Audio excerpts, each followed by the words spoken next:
Hello, my name is Sogi Valorant.gg, and I'm joined here with Chronicle from FNATIC for live Champions Seoul coverage following the FNATIC versus DRX group stage matchup.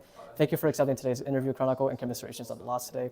So the first question I'd like to ask is regarding the time between your last match and today. In the 4 days that you've had downtime since your opening match versus Bilibili Gaming, what are some of the things that the team has been working on? To be fair, we're just preparing for this match, of course. Trying to get used more with our Abyss comp, and also trying to adapt to what they'll probably try to ban against us and what they'll pick against us in terms of maps. And at the end, it didn't go well because I think at some point they kind of outplayed us with this one, and also they slightly changed their gameplay on both maps which we played today. So we also got outplayed in that. So yeah, that's simply it. And today's matchup against DRX is the 4th time you face each other in a champions match. You have a 3-1 record over them on the international land so far. So did you have any thoughts on going against them once again?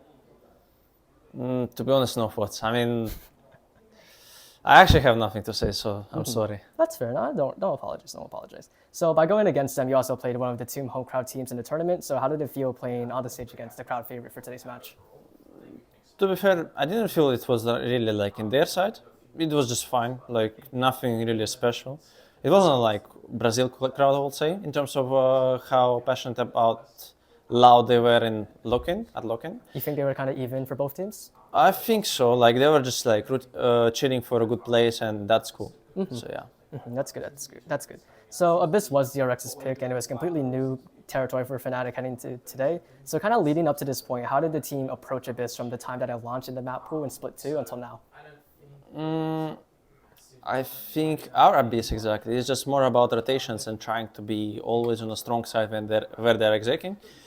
At some point we did it well, but we struggled with actually doing what we need to do after that. Like we had a lot of times 3 or more people on sites, and we were not really ready to counter them. And that was our problem. But I think it's something about that we played Abyss only once, and it obviously might be not great, or maybe like it might be good, might be great, might be super bad. And today it wasn't great. Obviously, we lost, but I think it's a good lesson for us, and I think we will come better with Abyss or maybe some other maps in the next match. Right. It definitely could have been an outlier. It's the first time playing it. But leading up to this point, do you think that it had the potential to, or do you think it already was a strong map for FNATIC, like from practice and all that? I think it's a strong map from us. Like I thought, I might be wrong, but DRX were playing Abyss good on Pacific, and they also came good against Crew in their first match on Champs. So I think their Abyss is very good, and we showed a great potential to actually win against them since it was very close. We won some good clutches for this score, and yeah, I think it has a potential, and we just need to discover some new stuff and be ready again. Right. So this kind of leads us into the comp. I do have one specific thing that I don't think has been pointed out by many people so far. So I just want to ask, how did the team kind of establish Hero playing Viper on Abyss, seeing as he's never played Viper for the team until now? I mean, he was playing in Prags, and obviously on officials he didn't show it until this point. But we felt that it's better to put me on Sova to help people with util and let Hero be an anchor, since he had some experience from being a sentinel. So yeah, it was like kind of this point of like making him play Viper and me on Sova. Fair enough. So on Abyss itself, it wasn't really the smoothest experience for FNATIC. You took 3 of the 4 opening rounds, but DRX kind of managed to get themselves onto a bit of a hot start, and they ultimately took 6 in a row to make it 7-5 for DRX. So what kind of went wrong on your attacking side? I think it was more about that we actually didn't really use our util properly against them. It was mostly like I'm droning or reconning, and we are not really trying to play out of it. Like we are playing 1 by 1. Also, it's just a disaster at this point, because they have operator, and like what could be better for an operator when the guys are kind of, I would say, trolling, and obviously it's hard to play after that, and it's just like very tough. We were giving also some entries, but I didn't feel it was because of these exactly mistakes, but it just overall like we knew that he's going to op. We knew he's going to op there, and we just didn't adapt properly. Right, right. So 3 of the 7 rounds you lost on attack, they were due to time, and then another 2 were lost on retakes. So do you think this is kind of like the same reason why you, I would say, struggled with the bomb sites for the half? Can you repeat the question? Sorry. Do you think that like 3 of the 7 rounds you lost, and then 3 of the 7 rounds you lost, they were due to they were lost to time, and then another 2 were due to retakes. So like, why do you think the team kind of struggled with approaching the bomb sites for much of your attacking half? Do you think it was for the same reasons that you just mentioned? Yeah, I mean, it's just literally the same. Like, again, trying to drone, people are not really trying to play out of it. And even with my info, we are not trying to exec, I think. It was kind of like we were so scared. So I'll say we kind of shit our pants at this point. But yeah, I mean, I think it's the same reasons. Again. Yeah. Fair enough, fair enough. So you did actually make Abyss pretty close though. You lost 11-13, and then 5 of the 6 defensive rounds you won, they were off the back of retakes. So why do you think your Abyss retakes are so strong? I think most of them were, I think, their mistakes in clutches. They played it not that great. And overall, I think we actually tried something new because we didn't really retake that way, you know, in our scrims. But it was a fun experience, and we win most of them, so it's a good achievement. And I felt like we can just go deep into that more. Okay, that's fair enough, fair enough.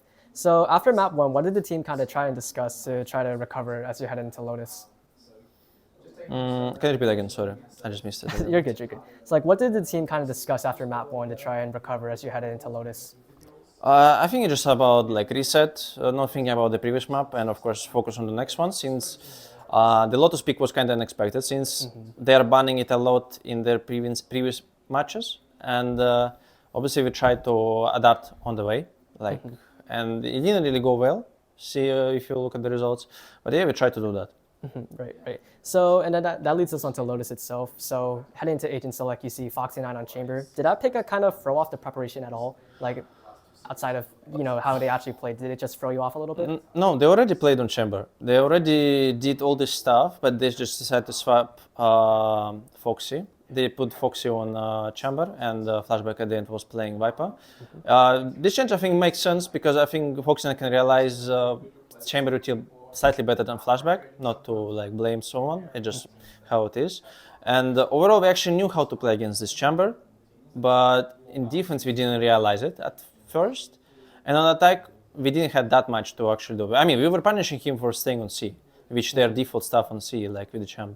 But we just, I think, after that, like we didn't realize our advantages, and overall we again didn't play really well together. Right, right. So before today, FNATIC actually did have a flawless record on Lotus throughout all the split too. So overall, like, do you think there was anything else besides what you just mentioned that kind of went wrong on the map, like as kind of a whole?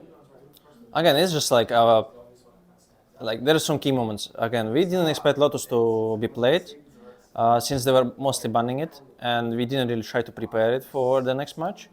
That came to the thing that we not like forgot how to play map, but it's just always like kind of hard to adapt. And also, again, they were just playing good at some moments, and we played very poorly. We didn't realize, again, advantages. We were playing not together. Some util were just like, we were just lost our util sometimes, like for nothing. And that's like main things we actually, it's just why we lost this match. Right, that's fair enough, fair enough.